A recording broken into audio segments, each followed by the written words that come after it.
What is happening, folks? This is Eli with EH Tutorials, and today I actually wanted to do a top 10 reasons to not move to Boston video. Let's get started. And before you start saying, oh well, this guy doesn't know what he's talking about, I am a local, and this is definitely going to be information for someone that's looking to move into the city and wants to know the cons.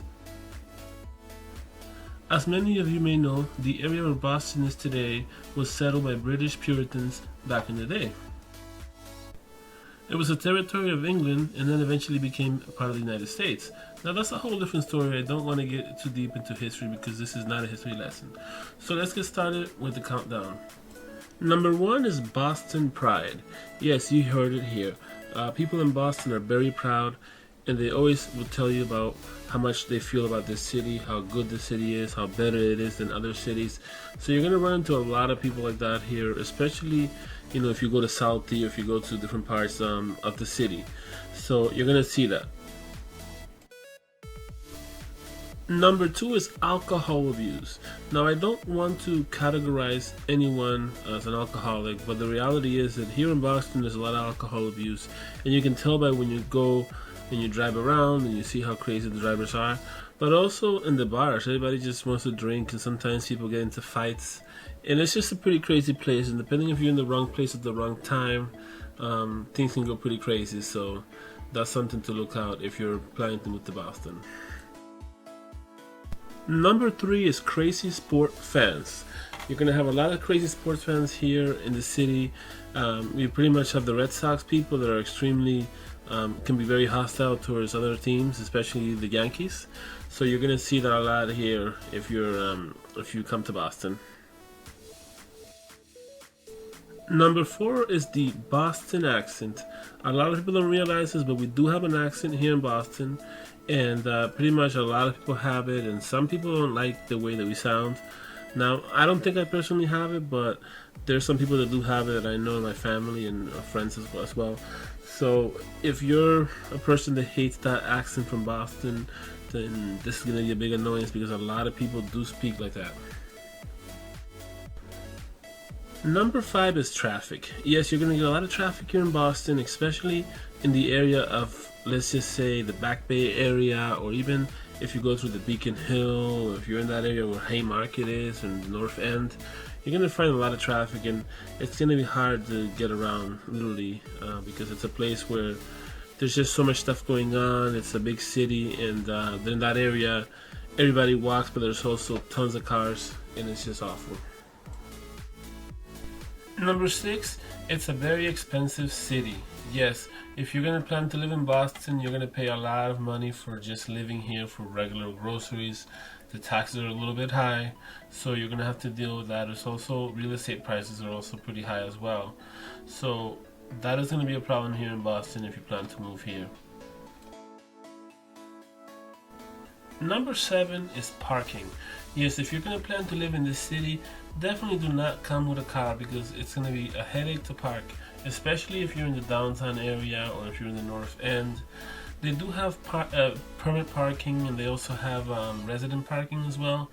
But to be honest with you, it's just very difficult to find parking, even as a resident of the city of Boston. It's extremely difficult, and unless you're gonna go into places where there's just not that much people, you're gonna have a problem.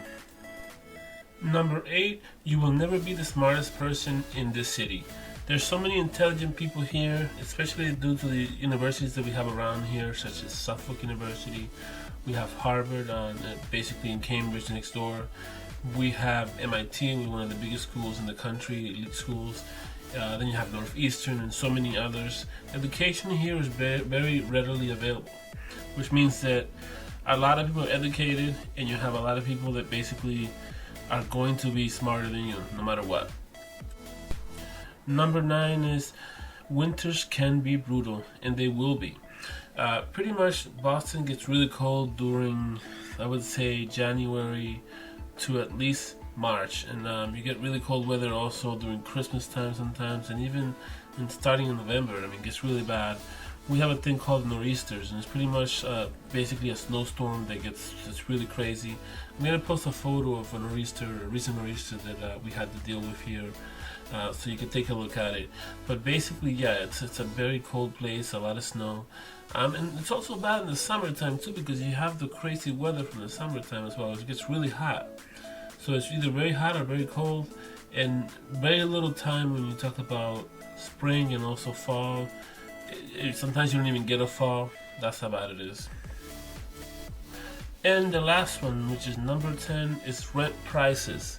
If you live in Boston, you're gonna pay very expensive rent prices. I mean, you can get a condo here for, let's say you're looking for a 1 bedroom. It's gonna cost you about $1,800, and that's for a low-end one. If you're looking for something, maybe 2 bedroom, you're gonna be paying up to $2,200 to $2,300 for that apartment. So be aware of that if you're coming into Boston, because the rents are pretty high. Now I know that with the current situation going on, the prices have gone down and whatever, but once everything comes back to normal, Boston is going to be expensive once again, because it's always been an expensive city.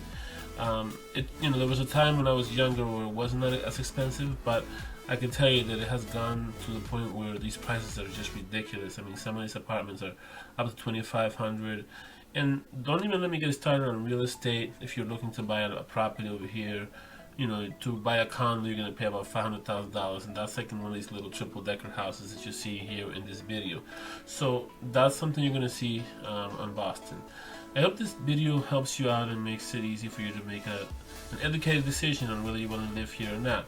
Obviously, there's a lot of positive things about Boston, and I don't want you to feel like just because of what I said here that you can't live here. If you're an educated person and you go to school and you graduated and whatnot, and you plan to be a teacher, you plan to be a professional here, you're probably not going to have a hard time, but it's going to cut down on your savings, because everything is expensive over here, especially when you think about, if you are going to drive a car, which I don't really recommend you to drive a car in the city of Boston, unless you live in West Roxbury or a place where there's enough parking, and a place where you have your own parking lot, or a place that you can put your car in. You're definitely gonna have a problem with that. So I strongly urge you not to get a car if you're planning to live here. But I hope this video helped you out again. If you have any, definitely leave your comments. If you have any questions about Boston, or you want to see a part 2 of this video, definitely feel free to leave a message here on the comments. Be sure to like this video and share with your friends. Signing off, this is Eli. Take care, people.